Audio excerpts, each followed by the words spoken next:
Guys, welcome back to my channel. Today we will solve minimum absolute difference in sliding submatrix. Here we are given M cross N grid and integer k. For every continuous k into k submatrix, we have to compute minimum absolute difference. And we have to return a 2D vector of this size where each element is minimum absolute difference in the submatrix whose top left corner is I comma j in grid. Okay. If the elements of submatrix have same value, then answer will be 0. Okay, and this is the condition. These are the examples. And before solving any problem, we must see the constraints. Okay, these are the constraints. So by looking at the constraints, I can predict that we go of n square complexity we can write up to. It's, from start. Means brute force will work. After looking at constraint, I can tell brute force will work. So let's start without wasting any time. So this is the input and we want this output.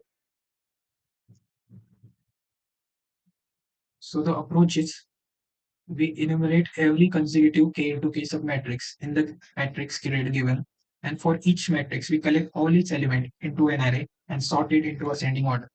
Then after sorting this array, we will compute the difference, absolute difference, and store it in the result array, which a double vector which we need to return. Okay, so let's see the pseudocode. Let's here declare a double vector of vector. Okay, and you need to declare the size also as given in the question. I will show you this in the while I will write the code. So we need to run a for loop for defining. We want k into k submatrix continuous. So define a constraint for rows. This is for row k into k, and this is for column. We define a constraint, and now declare a vector and extract all the elements. So we take this example 1 minus 2 3 2 3 5. So k here is 2 means 2 by 2. So we define a constraint from we want this matrix, then this matrix. Okay.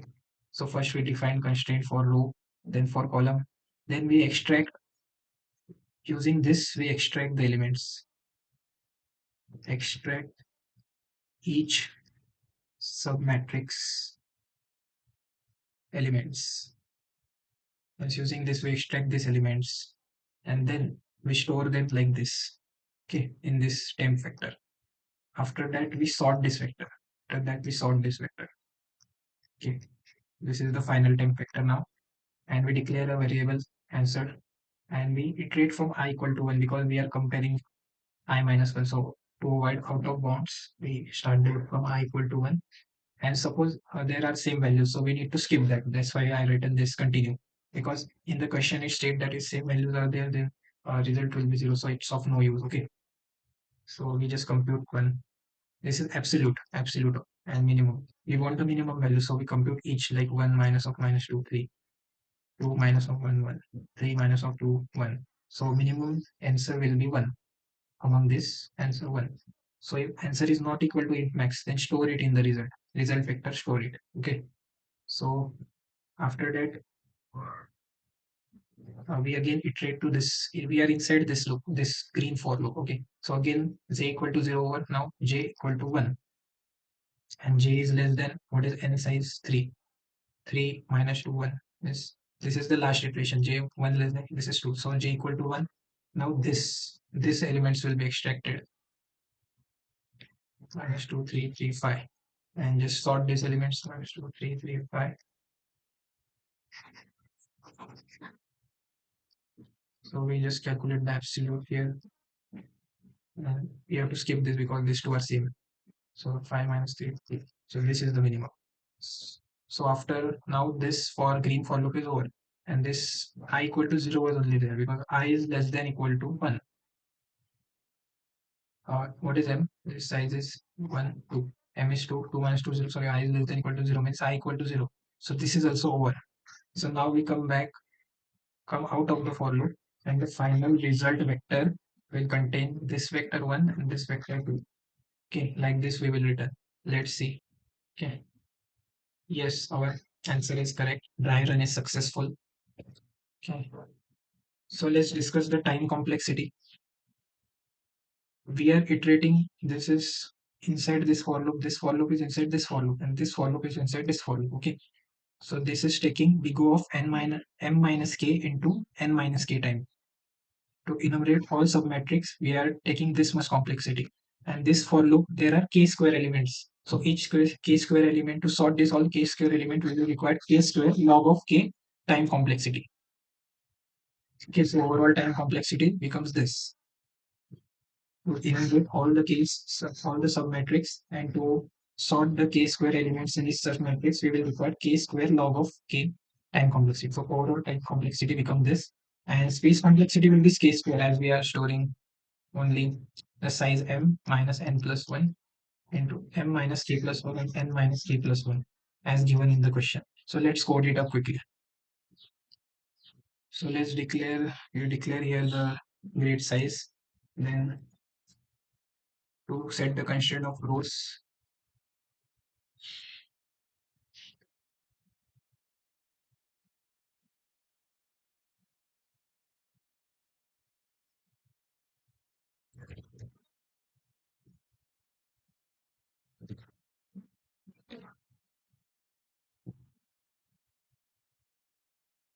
then declare a temp factor to store each submatrix elements, then extract or each submatrix elements into the and store them in the this factor.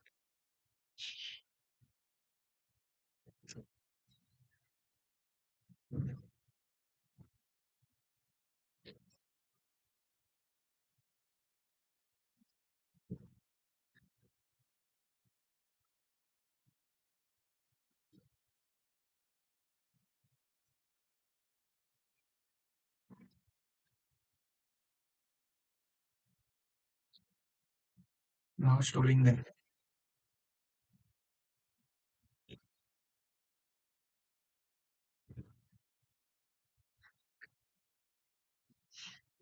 Okay, now these two for loops are complete. Now inside this for loop, now sort this vector.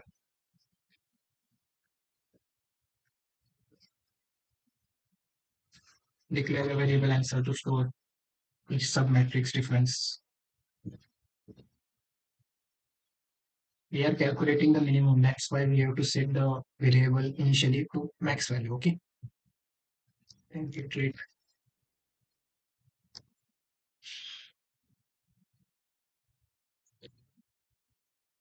If there are duplicates, then skip them.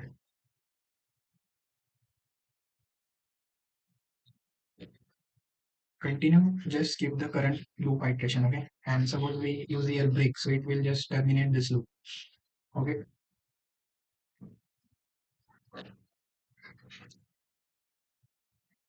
absolute function. And then just after doing all this, so if z is not equal to even x, then store the result.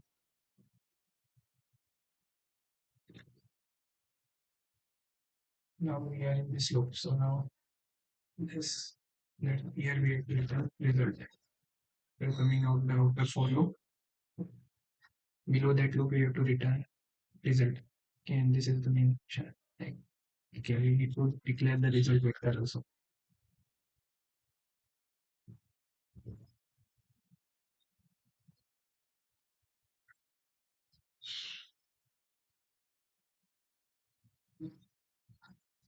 Declare the size of the 1D vector. We set this 2D vector, and now the size of 1D vector.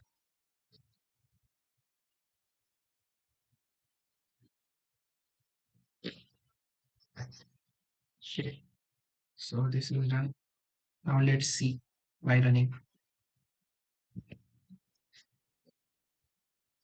Okay. So our code is running fine. Let's submit. Okay. So it has been submitted successfully. Thanks for watching. Do like